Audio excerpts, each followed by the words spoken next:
Hello મિત્રો, કેમ છો? મજામાં? હું છું ભલું બોડીગાર્ડ. આપણે હવે સરસ મજાનો એક નવો વ્લોગ છે અને વ્લોગની અંદર તમારા છે બધું બની રહેવાનું છે.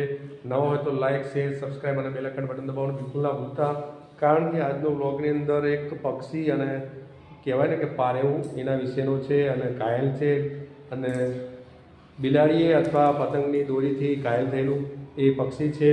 તો આ મારા સ્કૂલના બાળકોએ મને જણાવ્યું કે સાહેબ, નીચે એક કબૂતર ઘાયલ છે, તો આપણે એને લઈ અને સરસ મજાની સારવાર કરવાની કોશિશ કરીએ. તો છે બધી વિડીયોને બને રહેજો.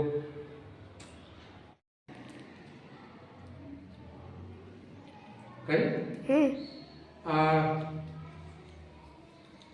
સરસ મજાનું કબૂતર હે અને ખબર નહીં બિલાડીએ કે કોઈ છોકરાએ કે પતંગની દોરી આવી ગળાના ભાગે હાવ એવું વાગેલું છે.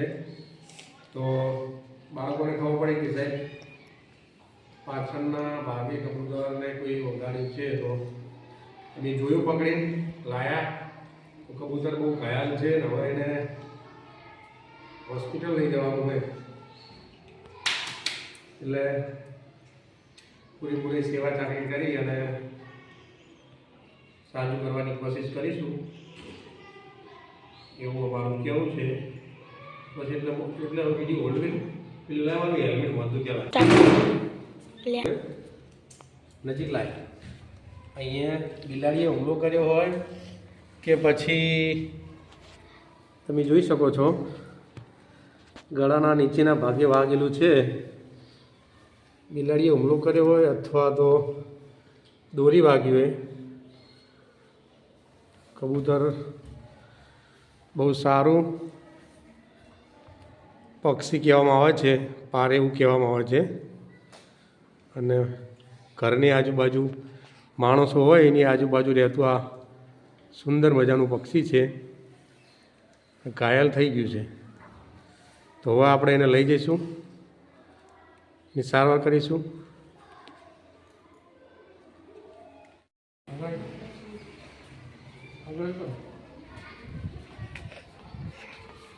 કબૂતરને બહુ વાગેલું છે, ઘાયલ છે.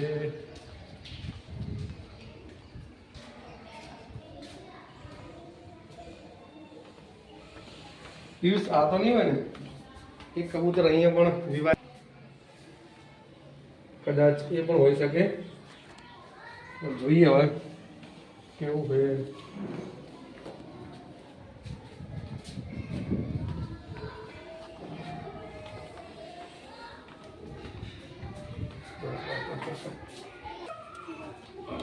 ઓકે સાહેબ, વાગ્યું સારું.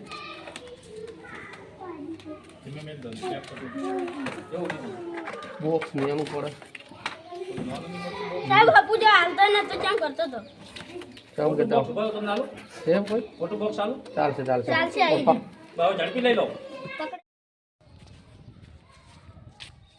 અમે સારવાર માટે એની હોસ્પિટલમાં લઈ જઈશું કબૂતરને. બંધ કરી દઈશું. તો અમે પહોંચી ગયા રસ્તામાં અને બાઇકને પંચર પડ્યાની એવું લાગ્યું એટલે ઊભું રાખ્યું. અને અમારા સેવાભાઈ આ માણસ જે સરસ મજાના હનુમાનપુરાના હાઈવે રોડ ઉપર જ છે, એમની દુકાન પાર્લર છે. અને અમારો વિદ્યાર્થી પિયુષ છે અને કબૂતરના અંદર બોક્સ મૂકી દીધું છે. અને અમે ટૂંક સમયમાં હવે પંચર કે હવા જે ચેક કરે અને પછી નીકળીશું સીધા જ કબૂતરની સારવાર માટે. તો કબૂતરને શિકારી બિલાડી અથવા કોઈ વિદ્યાર્થી હોય કે કોઈ છોકરું હોય, પતંગની દોરી પણ હોઈ શકે. આપણે કોઈએ જોયું નહીં એટલે કોઈને કહી શકીએ નહીં. તો આ રીતે કબૂતર ઘાયલ થઈ ગયું છે અને અમને અચાનક ખબર પડી તો અમે હવે સીધા જઈએ છીએ કબૂતરની હોસ્પિટલ લઈ જવાની કોશિશ કરીએ છીએ. તો રસ્તામાં ખરેખર મજા આવી ગઈ. અમારા બાઇકને સરસ મજાની હવા પૂરી દીધી છે. તો હવા બી નીકળી છે અને વળતા ચેક કરાવીશું. કદાચ પંચર હશે તો એ પણ પંચર અમારું કરી આપશે. તો ચલો જઈએ. જય માતાજી. અંદર અને હવે ત્યાં આપણે સરસ મજાના કબૂતરને આપીશું.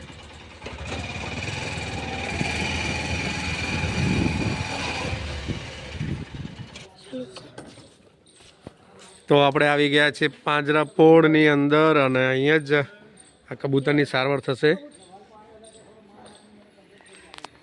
બેસ લઈ લે. બરાબર. તો અમારા પિયુષભાઈ કબૂતરને લઈ અને આગળ વધી રહ્યા. કઈ બાજુ જવાનું કાકા?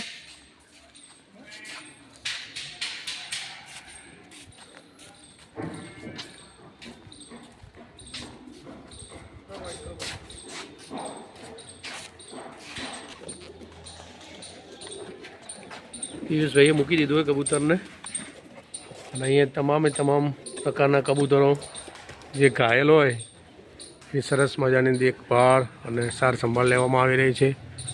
આખી જાળી ટાઈપ છે એટલે કોઈ કબૂતરને નુકસાન પણ ના કરી શકે. આપણું કબૂતર આ રહ્યું, ધીમે ધીમે પહોંચી ગયું, શોધી રહ્યું છે કે આપણે કઈ જગ્યાએ આવી ગયા.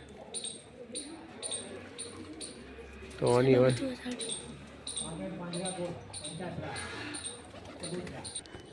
તો આ છે પંચાસરા પાંજરાપોળ અને એની અંદર અમે કબૂતરને લઈને આવી ગયા. તમે જોયું કે પાછળના ભાગે આખો જે કબૂતર વિભાગ છે, પક્ષી ઘર છે અને સરસ મજાનો એની અંદર એની સેફટી કરવામાં આવેલી છે. આ બાજુ તમે જોશો તો ગૌશાળા પણ છે અને સરસ મજાનું આખું આયોજન અને વિભાગ વાઇઝ કરવામાં આવેલું છે. આ સાઈડ તમે જોશો તો બકરા, ઘેટા અને ડૉક્ટરની ટીમ પણ ખડે પગે હોય છે તત્કાલ સારવાર માટે. તો ટૂંક સમયમાં ડૉક્ટર સાહેબ આવવાના છે અને આપણા કબૂતરની સારવાર પણ થઈ જશે. તો તમને છસલા પણ બતાવું સરસ મજાના. તો અહીંયા સસલા પણ એની પણ સરસ મજાની સાર સંભાળ અને દેખરેખ રાખવામાં આવે છે. તો જોઈ શકો છો તમે બહુ બધા સસલાઓને પણ રાખવામાં આવેલા છે.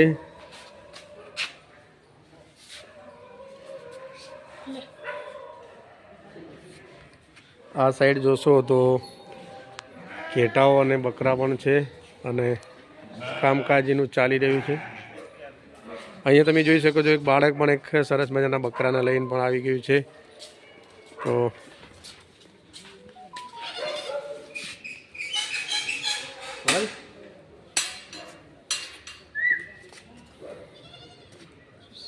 બકરીનું બચ્ચું છે અને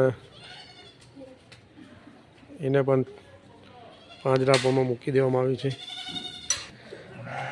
બકરીનું બચ્ચું મૂકીને જતા રહ્યા અને બકરીનું બચ્ચું બૂમાબૂમ કર્યું છે, કારણ કે મા વગર તો કોઈ પણ બાળક રહી ના શકે. તો આ છે પાંજરાપોળ અને અમારા પિયુષભાઈ જે અમે બંને સાથે આવ્યા હતા. તો મિત્રો અહીંયા તમે પાટણની અંદર આવો તો પંચાસરા પાંજરાપોળ છે અને અહીંયા 100% આવજો. કોઈ ઘાયલ પક્ષી હોય, કોઈ પ્રાણી હોય, ઘેટું, બકરું, ગાય, કોઈની પણ સરસ મજાની સાર સંભાળને વ્યવસ્થા કરવામાં આવે છે. હું અને પિયુષ છેલ્લે કબૂતરને સારવાર માટે મૂકી અને સ્કૂલની અંદર આવી ગયા છીએ અને આ અમારા બંને વિદ્યાર્થીઓ જે સારો સપોર્ટ આપી દો, બોક્સની વ્યવસ્થા કરી અને છેક નીચેથી ઉપર સુધીની તમામ આ બંને કબૂતર માટેની વ્યવસ્થા કરી હતી. અને અમારો પિયુષ, તો તમારું શું કહેવું કે આવા કોઈ પક્ષી ઘાયલ થયા હોય તો એને શું કરવું જોઈએ? પક્ષી ઘાયલ થયા હોય અથવા શાળામાં થયા તો પહેલા શિક્ષકને જણાવવું અને એની બોક્સમાં સારવાર કરીને. તો અમારા વિદ્યાર્થીઓ તમને જણાવશે કે ઘાયલ પક્ષી કે પશુને કદાચ એમની નજરે જોવા મળે તો શું કરવું જોઈએ મિત્રો?